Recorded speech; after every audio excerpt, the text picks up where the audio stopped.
Welcome to ডোলার হেসেল।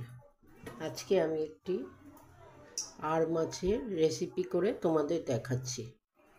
এটা অতি সাধারণ রান্না, সবাই তো জানো কিভাবে করে। আমি কিভাবে করছি সেটা একটু তোমরা দেখো।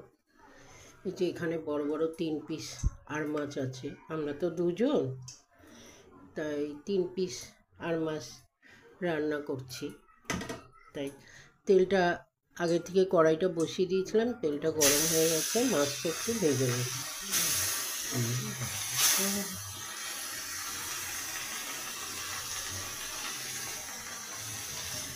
তোমরা দেখতে থাকো।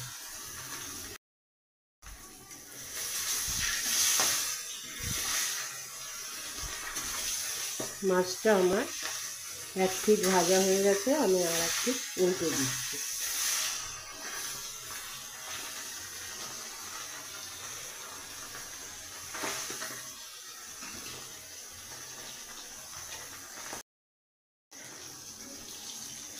আর মাছটা আমার 2 পিট ভাজা ভাজা হয়ে গেছে।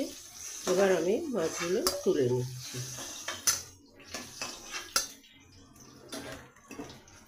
এবার আমি আগের থেকে আলু কুটে রেখেছিলাম, এবার আলুগুলো দিয়ে দিই। এগুলো একটু চন্দ্রমুখী আলু, এগুলো ওই জন্য আমি একটু মোটা মোটা করে কেটেছি।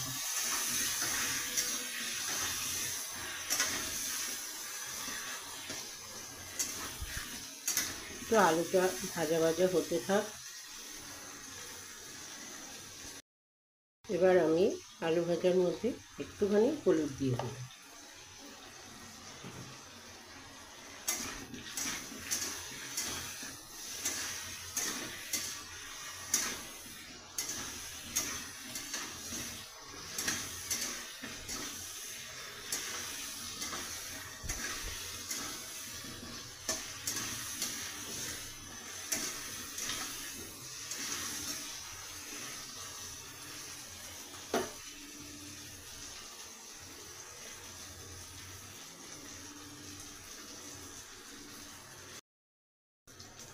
আলুটা আমার ভাজা হয়ে গেছে, এবার আমি আলুটা তুলে নিচ্ছি।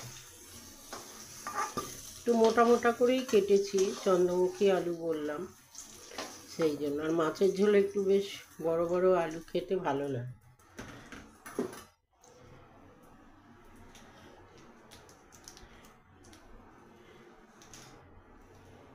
এবার আমি ওই তেলের মধ্যে একটুখানি 2টো এলাচ দিয়ে দিলাম, একটা তেজপাতা দিয়ে দিলাম। এবার আগে থেকে লঙ্কা, পেঁয়াজ, আদা একটু বেটে রেখেছিলাম। আমি আর মাছে না রসুন খাই না, আর মাছ এমনিও ভালো লাগে, কিন্তু এইটা একটু পেঁয়াজ দিয়ে করলাম, একটু বড় আর তো ওই জন্য একটু পেঁয়াজ দিয়ে দিলাম। খুব বেশি দেবো না, গরমকাল বলে না খুব একটা বেশি দেবো না।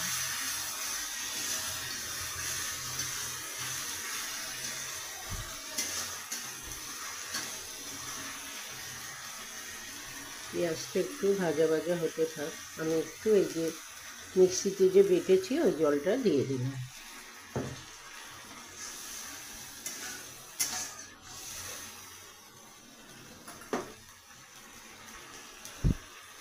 আমি রোজ ভিডিও দিতে পারি না, তোমাদের আগেই বললাম। হ্যাঁ, তারপরে তোমাদের কাকু একটু অসুস্থ, ওনাকে দেখতে হয় তো। আর মেয়ের তো বিয়ে হয়ে গেছে, চাকরি করে, ও তো সবসময় আসতে পারে না, ছুটি হয় যেদিন সেদিনই আসে। ওই জন্য বিয়ে হয়ে গেছে বলে সবসময় তো আর ওর পক্ষে এখানে এসে আমাকে সবসময় সাহায্য করা হয় না। হ্যাঁ, এবার আমি একা একা ভালো লাগে বলে ওই জন্য আমি রেগুলার দিতে পারি না, কিন্তু আমি চেষ্টা করি মাঝে মাঝে একটু দেওয়ার। তোমরা একটু কষ্ট করে আমার ভিডিওটা দেখো। সাধারণ রান্না, হ্যাঁ আমি দিই, কিন্তু যেগুলো আমি আরেকটু ভালো রান্না দেখাবো সেগুলো তো কাকু অসুস্থ, একটু মাথা ইয়ে আছে ওনার, পরে সব বলবো একদিন। যেই কারণে উনি হয়তো আমি ভিডিও করতে গেলেই উনি তখনই ডাকাডাকি করবে।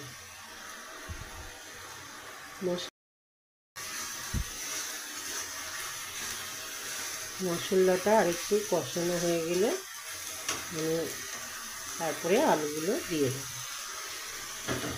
তোমরা দেখতে থাকো।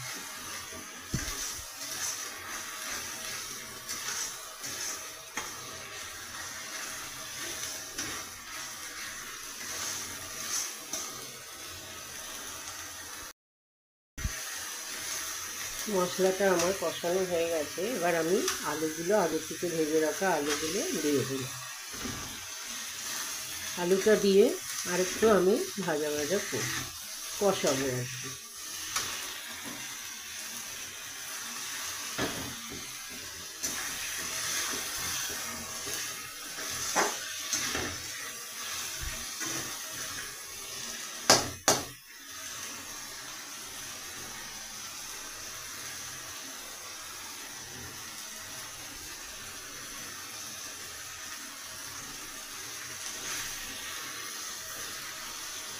কষাতে থাকি, তোমরা দেখতে।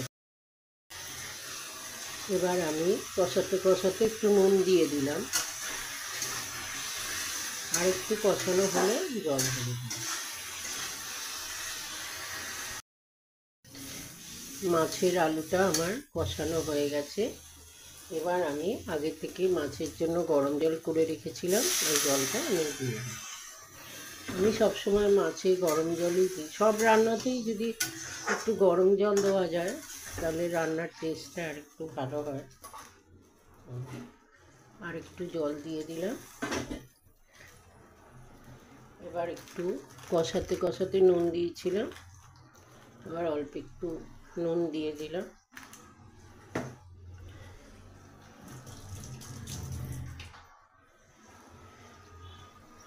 এবার একটু ঝোলটা ফুটে উঠলে মাছগুলো দিয়ে দেবো, তোমরা দেখতে থাকো। হলুদ আমার আগেই দেওয়া ছিল, আর একটু হলুদ দিয়ে দিলাম।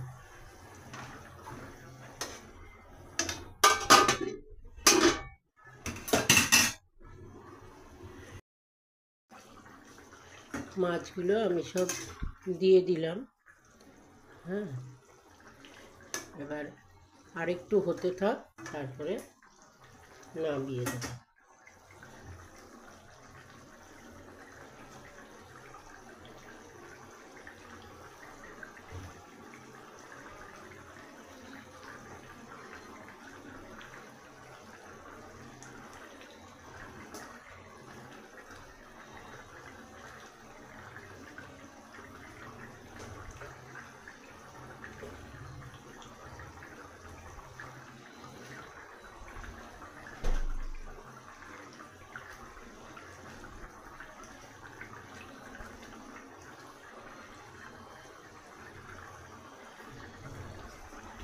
উপর থেকে দুটো কাঁচা লঙ্কা দিয়ে দিলাম।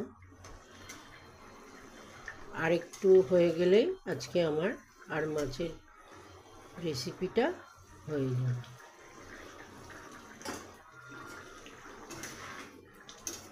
একটু ঝোলঝোলি রেখেছি, তোমাদের কাকু না একদম শুকনো খেতে পারে না, তাই একটু ঝোল ঝোল রেখেছি।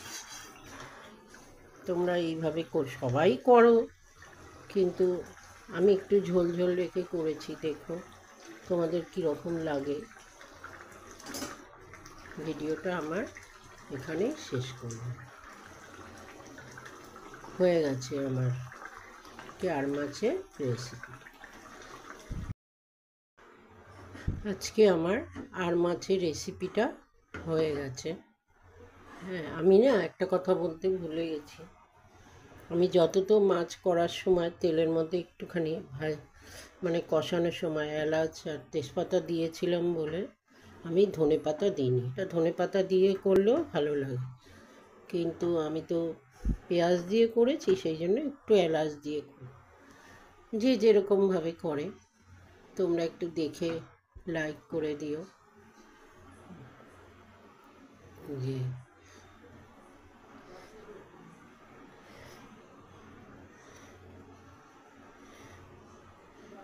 ভিডিওটা আমি এখানেই শেষ করলাম।